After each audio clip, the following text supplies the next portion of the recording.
stripped from your canteen, on that day, he was performing an abhishek for a Shivlingam that was at the base of the tree.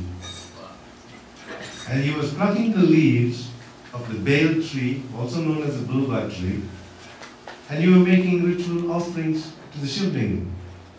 In that unconscious state of offering to Lord Shiva has become very pleased with you. And now today is your departure date. He has asked us to come and take you back to the abode of Lord Shiva. So you can see the mercy of Lord Shiva. Even in an unconscious state, somebody was offering some worship to Lord Shiva, they got some boon. And there are many other stories like that. So Lord Shiva is one of the most powerful personalities in the Vedic culture, and it's kind of split between Vaishnavism and Shaivism, depending on which part of India you come. Some people lean towards Vaishnava philosophy, some people lean towards Shaivism. Now there's some symbolism on Shiva's body, and I'll ask some questions, so we'll have an interactive class here. Firstly, we notice water falling on Shiva's head. Ganga. What is that? Ganga. Very good. Where is this Ganga water coming from? From Lord Vishnu's feet. Very good. Lord Vishnu's feet. Therefore, the water is touching Lord Vishnu's feet. It will have the potency of Lord Vishnu invested in the water. So it will become very, very spiritual. And when that water is falling on the head of Lord Shiva, it makes him extremely spiritual and pure as well. So therefore, Lord Shiva has this boon of blessing to be extremely blessed with this kind of abhishek coming from the feet of Lord Vishnu onto himself. He has a crescent moon on his head. What does that symbolize? Anyone? Goodness. Goodness? Fine. Goodness of mind. Very good. Someone else? The crescent moon indicates the smaller part of the moon. It could be the waxing moon or the waning moon.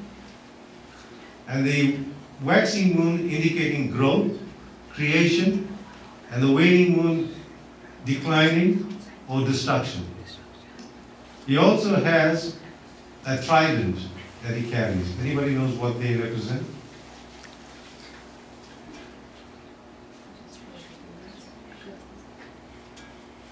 Yes, ma'am. It's a weapon to destroy the cruelty or whatever wrong is going on. Very good. It's a weapon to end all bad situations.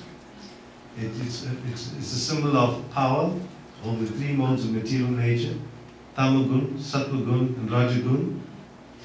He also had Rudraksha beads that he has with him. They are 108. And what do they represent? Upanishad. They represent, sorry? Upanishad. 108 Upanishad. Yeah. When you go to some of the research, you'll find there are many interpretations for these. So he says 108 Upanishads, probably true. It represents the 108 creative elements as well. He has a snake on his head as well, like a cobra. And we know that many people in the West and the East, they do a lot of meditation. And they focus on Lord Shiva sometimes as a source, point of meditation. But the snake represents Kundalini Shakti, or the power, because snakes can live on air for many, many months. So it indicates a lot of yogic power. And Shiva represents this kind of yogic power.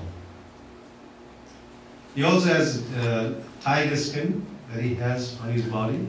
It represents his power over anger and his control over like negative aspects. Any idea what other symbolism you find on Shiva? He's got a small drum, the damaru, which he uses in the Tandava dance. And he's also known as Nataraj, the king of all dancing. So if anybody wants to become an expert dancer, they should pray to Lord Shiva, king of all dancers. He also has the name Nilakant. Anybody can explain what that means? He was the poison of the snake. Poison.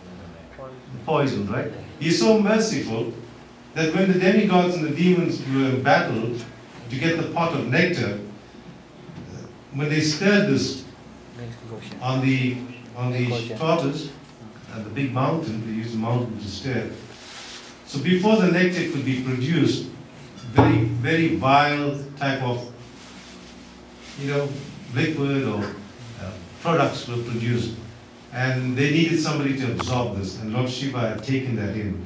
And that's how we are saved from all the poison effects of that particular creation. What are the symbols that does he have?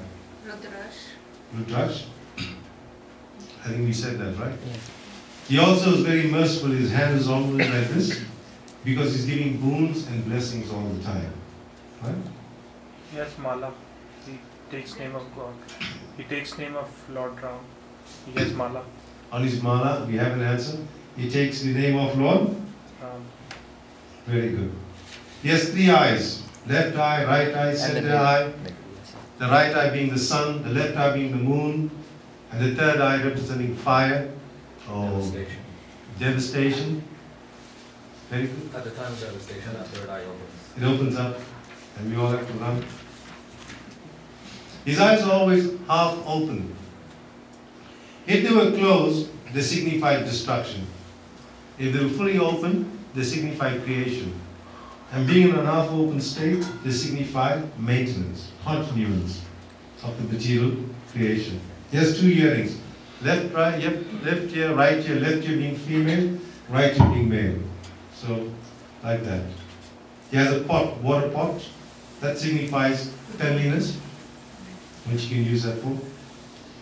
The other thing which King Daksha was very upset about Shiva, he was an embarrassment to King Daksha in the palace. Because everybody's dressed up so opulent in the assembly of all these great politicians, and King Daksha is entered this big arena, but Shiva, his son-in-law, is covered with ash. And that really upset King Daksha. And King Daksha made some statements that were very derogatory to Lord Shiva, and talked about, why do you always cover your body in ash? Shiva is showing that he's not attached to his body. He's not attached to this material world. And that he can cover his body with ash. Not one of us will do that. Cover our body with ash. And he's not afraid of death. He's always in the crematorium. So most people are afraid of going into graveyards and crematorium. But Shiva can go. Wears skull and bones and all this kind of stuff. He is not really afraid of death. So you can take shelter in Shiva as a person who can protect you. But in the Hare Krishna movement, we know Lord Shiva as Vaisnavanam Yata Shambhu. As the topmost Vaishnava in our Sampradaya. He is the best, the greatest of all. So that is why we take to celebrating, like today, the Abhishek that was conducted, because this is all in respect to Shiva as being the topmost Vaishnava.